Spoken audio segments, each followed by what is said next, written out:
네, 고 김하늘 양을 살해한 40대 교사 체포영장과 압수수색 영장이 발부됐습니다. 네, 이번 사건 전에 이미 해당 교사가 문제 행동을 보여서 범행의 기미가 있었다는 얘기도 나오는데요. 변호사와 함께 법적 쟁점 짚어보겠습니다. 김성수 변호사와 함께합니다. 어서 오세요. 안녕하세요.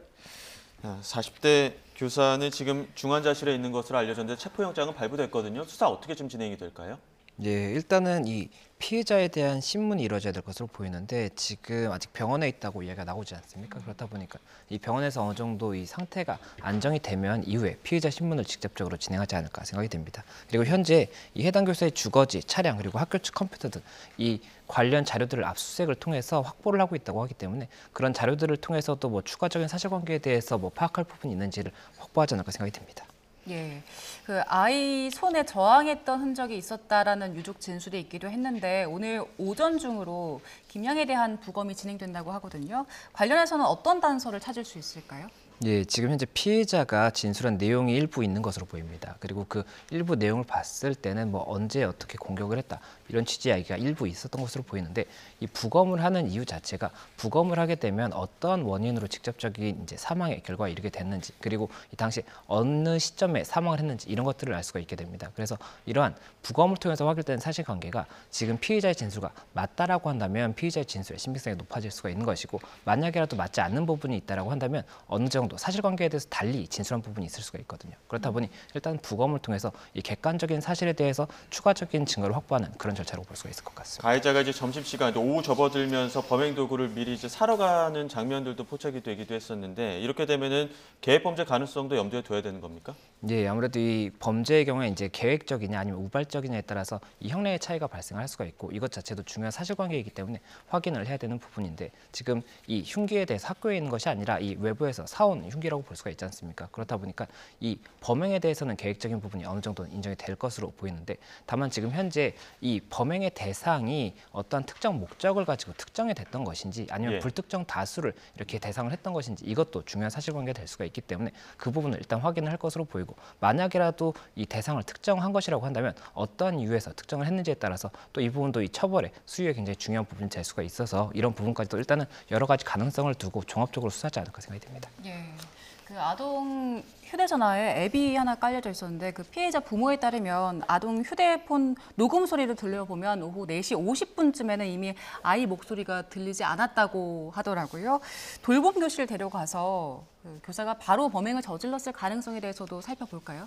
예, 아무래도 말씀드렸던 것처럼 결국에는 이 사건이 있으면 사건에 대해서 전후 과정 그리고 당시의 상황을 다시 한번 확인을 하고 이를 다시 구성을 해서 결국에는 어느 정도의 처벌이 적정한 것인지를 판단을 하게 되는 절차를 거치게 되는 것인데 지금 말씀하셨던 것처럼 피해자의 이 부모가 이 휴대전화, 이 아이의 휴대전화에 앱이 깔려 있었다고 합니다. 예. 그리고 그 앱을 통해서 휴대전화에서 들리는 소리를 이제 들을 수가 있게 돼 있는데 그때 이 소리를 들을 당시에는 이미 아이의 소리가 들리지 않았다라는 이야기가 나오다 보니까는 이 아이가 이렇게 조금 상황이 안 좋아진 시기 자체가 그 들을 때는 이미 발생을 한 것이 아니냐라고 추측을 하고 있는 상황이고 이에 대해서도 일단 말씀드렸던 뭐 이 부검을 통한 사망 시각이라든지 이런 것들을 종합적으로 판단을 해서 사실관계를 구성하지 않을까 생각이 듭니다. 그러니까 하늘이가 돌봄 교실 끝나고 하교하는 길이었었는데 40대 교사 가해자가 책을 준다고 유인하면서 시청각실로 데려간 거 아닙니까? 왜 시청각실로 데려갔을까요?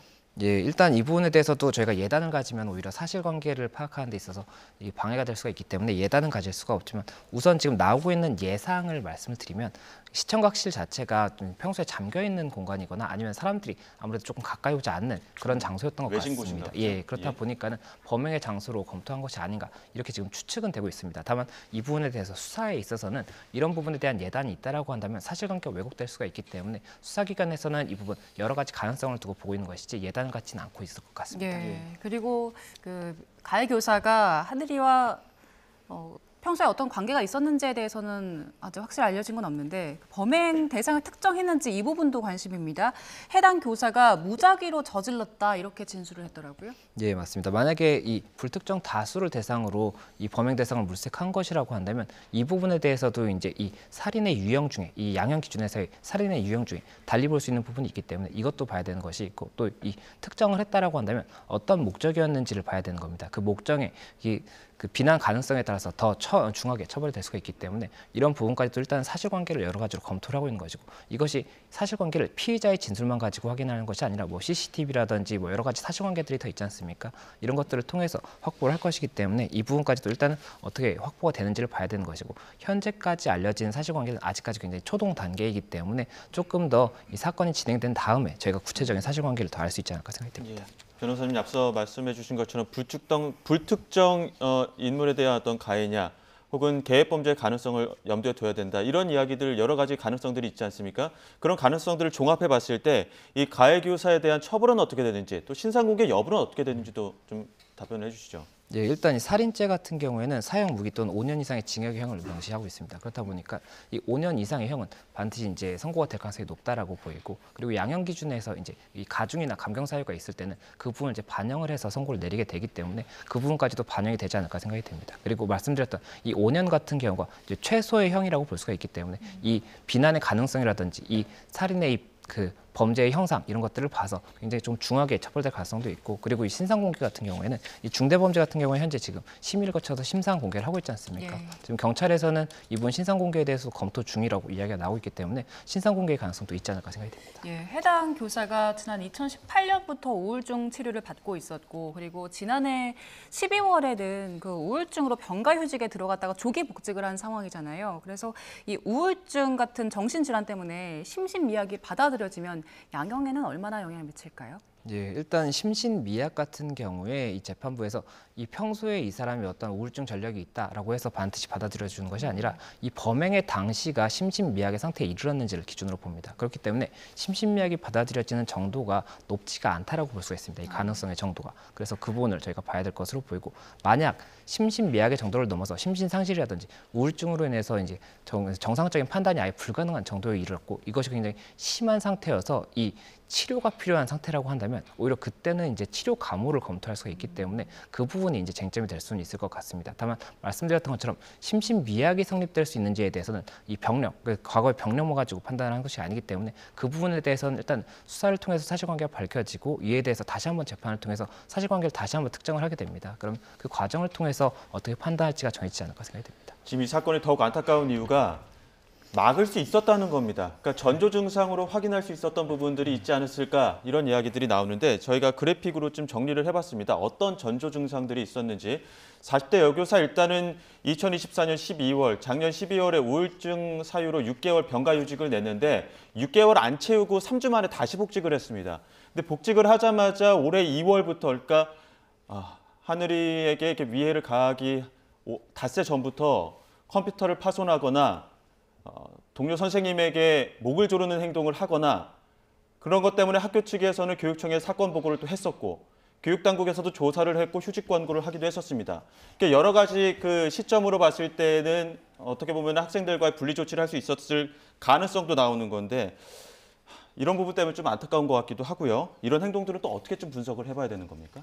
이제 이런 부분들이 있었기 때문에 전조 증상이 있었다라고 판단을 할 수 있을 것 같습니다. 그리고 이런 행위가 있다라고 한다면 특히나 이 초등학교의 이 교원이기 때문에 그런 부분에 대해서 조금 더 예민하게 반응을 했어야 되는 것이 아니냐, 이런 얘기가 나오는 것으로 보이는데, 지금 뭐 관련 법이라든지 이런 것들을 봤을 때는 사실 이 부분에 대해서 신속하게 대응을 할 수 있느냐에 대한 그런 좀 의문이 먼저 발생을 하는 부분이 있는 것으로 보이고, 또 만약에 그런 규정이 있다고 하더라도 이에 대해서 어디까지를 그럼 이렇게 신속하게 대응을 해야 되는 것이냐, 이에 대한 판단도 조금은 이렇게 신중하게 볼 수밖에 없지 않을까 생각이 됩니다. 그렇기 때문에 결국에는 이런 부분들에 대해서 판단을 함에 있어서도 조금 더 예민하게 그리고 신속하게 할 수 있는 그런 법 규정이 이제 개정이 돼야 된다는 이야기가 나올 수밖에 없지 않나 생각이 되고, 그런 부분 관련 여러 가지 종합적으로 결국에는 이번 사건을 기점으로 해서 법 개정이 있어야 되지 않을까 이렇게 말씀드리고 싶습니다. 앞으로 대책이 철저하게 마련돼야 할 텐데, 그 하늘양이 살해된 장소가 돌봄 교실 바로 옆이었는데, 일단 돌봄 전담사는 범행을 전혀 알아차리지 못했고요. 그리고 학교 측에서도 이렇게 사전에 문제를 인지하고 교육청에 문제를 전달하기도 했지만 후속 조치가 없었다는 건 교원 관리가 좀 소홀했다, 이런 지적을 받을 수 있잖아요. 학교 측에서는 앞으로 어떤 법적 처벌을 받을 가능성도 있습니까? 일단은 법적인 처벌이라기보다는 뭐 행정적으로 만약에 미흡한 부분이 있었다라고 한다면 이에 대한 뭐 제재 이런 부분 처분을 받지 않을까 생각이 들 부분이 있는 것으로 보이고, 형사적인 책임을 물을 수 있을지에 대해서는 지켜봐야 될 것 같습니다. 이번 어떠한 뭐 과실로 인해서 이 상황이 발생을 했을 때 형사적인 책임을 묻기 위해서는 이 과실에 대한 처벌 규정이 있어야 되는 것인데 그 부분에 대해서 성립할 수 있는지를 봐야 될 것으로 보이고, 그리고 만약에 그 민사적으로 과실로 인해서 어떠한 뭐 문제가 발생했다라고 한다면 형사적인 처벌이 불가능하다고 하더라도 민사적인 또 배상에 검토를 할 수가 있기 때문에 이런 부분까지도 검토가 되지 않을까 생각이 되고, 다만 현재 지금 사실관계에 대해서 아직까지는 다 지금 초동 단계라고 말씀드렸지 않습니까? 그렇다 보니까 어떠한 부분에 있어서 이런 공란이 있었는지 이런 것들이 조금 더 확실히 확인이 되고, 그 공란에 있어서 누군가가 법을 위반한 부분이 있는지가 쟁점이 명확하게 돼야 될 것 같습니다. 네, 하늘이 아버지는 울먹이면서 제2의 하늘이가 나오지 않도록 정부가 하늘이법 만들어달라 이렇게 또 간곡하게 부탁하기도 했습니다. 하늘이법이 나오려면 어떤 부분을 골자로 하고 어떤 부분을 좀 보완해야 되는 겁니까? 예, 일단 이 하늘의 아버지께서 그 인터뷰한 전문을 봤을 때 이 보도의 말미에는 꼭 하늘이가 이제 예쁜 별에 가서 잘 지내고 있을 거다 이런 이야기를 좀 해달라고 말씀을 주셨던 걸로 제가 알고 있습니다. 그래서 꼭 그 행복하게 잘 지금 지내고 있을 거라고 말씀을 드리고 싶습니다. 그리고 이런 일이 다시는 있어서는 안 되겠죠. 그렇다 보니까 정부에서든 국회에서든 이제 법 개정을 해야 되는 것이고, 그 개정에 있어서 말씀드렸던 것처럼 지금 현재 뭐 교원에 어떤 뭐 문제가 있을 때 이에 대해서 뭐 병가 휴직이라든지 권고를 할 수 있는 그런 부분도 있고 처분을 할 수 있는 부분도 있기는 합니다. 그런데 이것 자체가 이 교권의 보호라는 이분과 이제 형평성이 있어야 되기 때문인 것으로 보이기는 하는데, 아무래도 굉장히 신중하게 진행이 되는 것이고, 이렇게 조금 급박한 상황이 있을 때 빠르게 대처할 수 있는지에 대해서 의문이 있는 법 규정들이 있는 것으로 보입니다. 그렇기 때문에 이런 부분들에 대해서 만약에라도 이렇게 조금 뭐 컴퓨터를 파손한다든지 이런 것들은 굉장히 극단적인 전조 증상이라고 볼 수가 있지 않습니까? 이런 부분이 있다라고 한다면 이에 대해서 어떻게 처분할 수 있는 것인지 이런 것들을 봐야 될 것으로 보이고, 또 이 자격증이라는 것이 뭐 교사의 자격증도 그렇고 이 자격증들이 굉장히 많지 않습니까? 그런데 이 자격증을 취득한 다음에 이 사람이 계속해서 그 자격을 유지하는 것이 맞느냐에 대해서는 이 갱신을 하는 그런 절차를 거쳐야 되는 것이 아니냐 이런 이야기도 과거부터도 있었기 때문에 이 교사만을 포함한 것이 아니라 여러 가지 자격증에 있어서도 그런 부분들에 대한 이 갱신에 대한 절차에 대해서도 다시 한번 좀 사회적으로 검토해봐야 되는 것이 아닌가 이런 얘기가 나올 것 같습니다. 네, 이런 사건이 발생할 때마다 우려되는 것 중 하나가 또 그 가해 교사 가족에 대한 신상 공개 같은 2차 가해거든요. 이런 일들이 지금 사회적으로 반복되고 있는데 2차 가해 역시도 법적인 처벌을 받을 수 있는 행위죠. 예, 맞습니다. 이 당사자에 대한 부분이라든지 아니면 이 당사자의 가족들에 대해서 어떠한 뭐 명예를 훼손한다든지 이런 부분들에 대해서는 사실이든 아니면 허위 사실이든 이에 대한 명예훼손 처벌 규정이 있기 때문에 그런 부분들에 대해서는 신중해야 되는 것으로 보이고, 특히나 이 신상공개에 있어서도 지금 현재 신상공개 제도에 관한 법률이 있지 않습니까? 이를 통해서 신상공개가 적절한지에 대해서 법적으로 판단해서 이 부분 신상공개 여부를 결정할 것이기 때문에 그 부분 뭐 공개나 이런 부분들에 대해서도 신중해야 된다는 것을 말씀드리고 싶습니다. 네, 이 부분도 좀 짚어보겠습니다. 방금 전 속보가 나왔던 내용인데 시청역 역주행 사건 작년 7월이었습니다. 여름이었는데 저녁 한 9시 반 정도 좀 되기 전에 시청역에 사람들이 이제 퇴근하는 길이었고 회식하는 사람들도 있었는데 벼랑간에 역주행하는 차량 때문에 다친 사람들도 많고 또 안타깝게 세상을 떠난 분들도 있었습니다. 이와 관련해서 오늘 속보가 저희가 지금 출연 전에 나오긴 했었는데 역주행 사고 운전자에게 1심에서 금고 7년 6개월 내려졌고요. 검찰은 지난 결심 공판에서 징역 7년 6개월 구형을 했습니다. 이번 지금 사건에 대해서는 지금 검찰의 구형량만큼 정당하게 좀 1심 선고가 내려졌다고 판단하십니까? 예, 일단 이 부분 이제 관련 사실관계를 말씀드리면 이 당시 말씀하셨던 것처럼 시청역에서 이제 역주행이 있었고 이 당시에 이제 사망한 분들이 굉장히 많았습니다. 예. 그러면 이때 법 규정이 어떤 것이 이제 적용이 될 수 있느냐가 쟁점이 됐던 것인데 업무상 과실치사 부분이 이제 적용이 될 수가 있습니다. 그렇게 되면 금고 5년이 이제 그 업무상 과실치사로서 할 수 있는 이제 최대치라고 볼 수가 있었던 부분인 것인데 지금 7년 6개월에 나온 것은 피해자가 여러 명이지 않습니까? 그렇게 되면 이분에 대해서 병합을 통해서 2분의 1까지 가중을 할 수 있는 규정이 있습니다. 그렇기 때문에 이 가중된 최고의 형이 이제 선고가 됐다라고 볼 수가 있는 것이고, 검찰에서도 그만큼 구형을 했었고 법원에서도 그에 대해서 동일하게 선고를 한 만큼 아무래도 법원에서도 굉장히 이 사건에 대해서 중하게 봤다라고 볼 수 있는 것이고, 그 중하게 봤다라는 부분이 과실이 굉장히 중하다라고 본 겁니다. 그래서 예. 이 부분에 대해서 일단은 1심에서 이렇게 판단이 됐기 때문에 항소 그리고 상고심에서 확정이 되는 여부 이 부분에 대해서도 일단 아직까지 항소 여부는 알 수가 없겠지만 항소를 한다라고 한다면 확정이 어떻게 되는지까지도 저희가 지켜봐야 되지 않을까 생각이 듭니다. 그동안 그 운전자 차 씨는 급발진 주장을 해왔잖아요. 그런데 그 법원에서 검찰 구형량을 그대로 받아들였습니다. 그러면 차 씨는 항소할 가능성 있을까요? 네, 아무래도 항소의 가능성은 있지 않을까 생각이 됩니다. 왜냐하면 말씀드렸던 것처럼 이 법에서 규정하고 있는 거의 최대형을 이제 선고를 받았다라고 볼 수가 있기 때문에 이에 대해서는 다툴 여지가 있지 않을까 생각이 되고, 다만 그 부분에 대해서 일단은 과실 여부에 대해서도 다시 다툴 것인지 이 부분도 저희가 지켜봐야 될 것으로 보이고, 지금 그 관련 보도가 수사 단계에서의 관련 보도가 나왔을 당시에는 이 계속해서 이 급발진이었다라고 이야기를 했었는데, 수사기관에서 파악을 했던 부분 중에는 이 브레이크, 이 자국이 신발에 남아 있었다는 겁니다. 예. 그리고 그것이 강한 충격에 의해서만 남는 것이기 때문에 충격 당시에 브레이크가 아니라 가속 페달에 이 부분 이제 그 자국에 남아 있어서 그 부분을 이유로 해서 아무래도 과실이 있다라고 판단을 했다, 이렇게 지금 수사기관에서 얘기가 나왔었기 때문에 이 법원 단계에서도 그 부분이 이제 유효한 증거로 받아들여진 것인지 아니면 다른 또 종합적인 부분을 검토한 것인지 이런 부분까지도 봐서 항소 여부를 봐야 될 것으로 보이고, 항소를 했을 때 그에 대해서 어떤 법리 주장을 할 것인지 사실관계에 대한 주장을 할 것인지도 그런 부분까지도 종합적으로 판단하지 않을까 생각이 됩니다. 예, 마지막으로 어제 진행됐던 탄핵 심판 7차 변론도 짧게 짚어보겠습니다. 어제 핵심 증인들이 4명 나왔고요. 특히나 이상민 전 장관의 경우에는 지금까지와는 다르게 굉장히 적극적으로 변론에 참여를 했습니다. 어떻게 좀 들으셨습니까? 예, 말씀하신 것처럼 이상민 전 장관 같은 경우에 국회에서의 증언은 진술 거부로 일관을 했던 모습이 있었기 때문에 아마 어제 그 진술에서도 진술 거부의 가능성이 높지 않을까 이렇게 예상을 했었던 상황이었습니다. 그런데 이 주신문이었던 윤석열 대통령 측의 이 신문 과정에서 굉장히 여러 가지를 상세하게 답변을 하는 것을 보면서 사실관계에 대해서 이 부분에 있어서는 정확하게 이야기를 이제 구체적으로 하고 있구나 이렇게 봤던 부분이 있었고, 그리고 그 부분에 대해서 이제 신빙성이 어떻게 될 것인지에 대해서는 이 국회 측과 이제 이 윤석열 대통령 측에 각각의 신문이 있었지 않습니까? 그리고 법원에 신문이 있었기 때문에 이 부분을 종합적으로 보고 이 법원에서 판단하지 않을까 생각이 됩니다. 그리고 이 질문의 내용 중엔 국무회의가 실제로 있었다고 볼 수 있는지 이것이 하나가 있었던 것이고, 또 이제 소방청장에게 뭐 단전 단수 이런 부분을 지시한 것이 있는지 이런 것들이 있었는데, 이에 대해서 각각의 사실관계에 대해서 이제 다 나눠서 사실관계를 신빙할 수 있는지를 판단할 것이기 때문에 재판부에서는 그런 부분에 대해서 어떻게 볼 것인지를 아무래도 여러 가지 고민을 하고 있지 않을까 생각이 됩니다. 네, 그리고 어제 변론기일의 그 쟁점 중 하나가 부정선거와 관련된 내용이었는데, 일단 그 백종욱 전 3차장 같은 경우에는 일단 시스템에 여러 취약점이 있지만 그게 부정선거의 직접적인 정황으로 볼 수 있다라고는 안 했습니다. 그 반대로 또 김용빈 선관위 사무총장 같은 경우에는 실제 상황에서 투표 개표 데이터를 조작할 수는 없다. 그리고 컨설팅을 받아서 서버를 개선했고 국정원에서 그 이행 점검도 받았다. 이렇게 주장을 했거든요.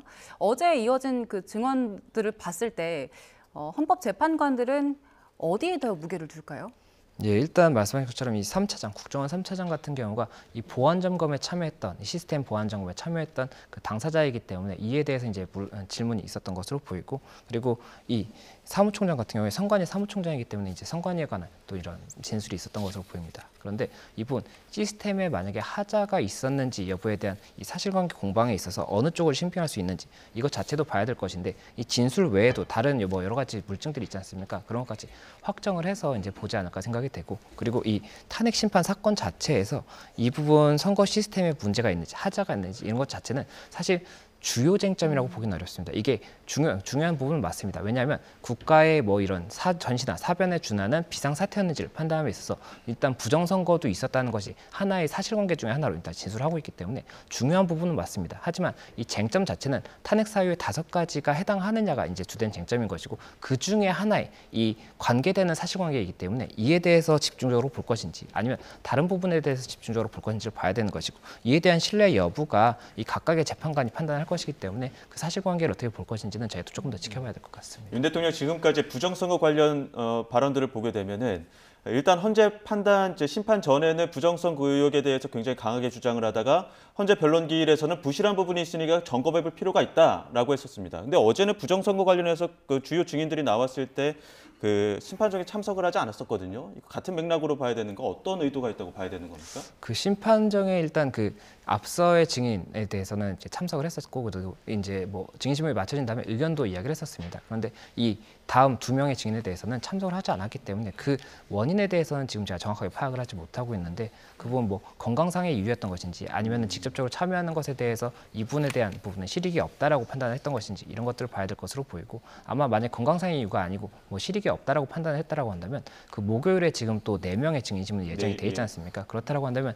그 부분 준비를 최대한 빨리 하기 위한 그런 목적이 아니었나 이런 생각도 드는 것 같습니다. 예. 그리고 어제 또 중요했던 이슈 중에서 그 국무회의가 형식적으로 요건을 갖췄는지 이 부분도 중요한 쟁점이었잖아요.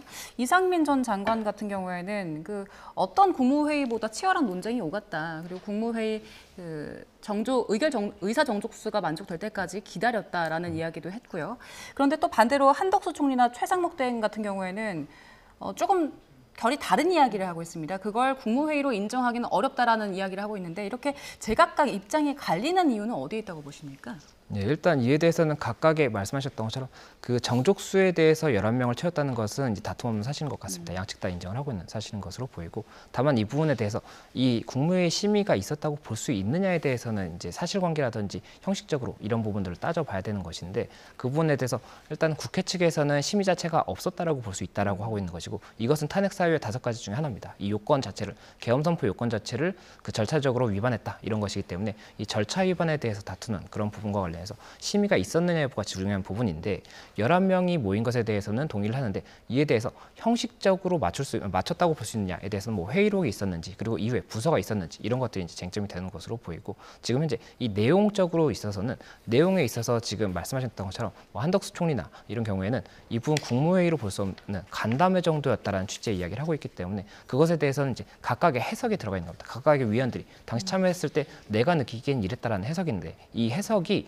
반드시 사실관계로 인정되는 것은 아니고 이 당시의 오간 말이라든지 이런 것들이 더 중요할 것으로 보이기 때문에 이 재판부에서는 일단 그런 각각의 위원들이 어떻게 느꼈는지에 대한 것을 참고를 하고 나머지 그 당시 실제로 어떠한 내용이 이제 구체적으로 논의가 됐는지 이야기가 됐는지 이런 것들을 주된 이제 판단의 근거로 삼지 않을까 생각됩니다. 내일 8차 변론 기일이 예정된 마지막인데 추가 기일이 잡힐 것이냐 말 것이냐 이런 부분들에 대해서 얘기들이 많았습니다. 근데 어제 헌재 판단은 일단은 한덕수 총리 비롯해서 윤 대통령 측이 신청한 증인은 판단하지 않겠다라고 했거든요. 그럼 추가 기일이 잡힐 가능성은 어떻게 보십니까?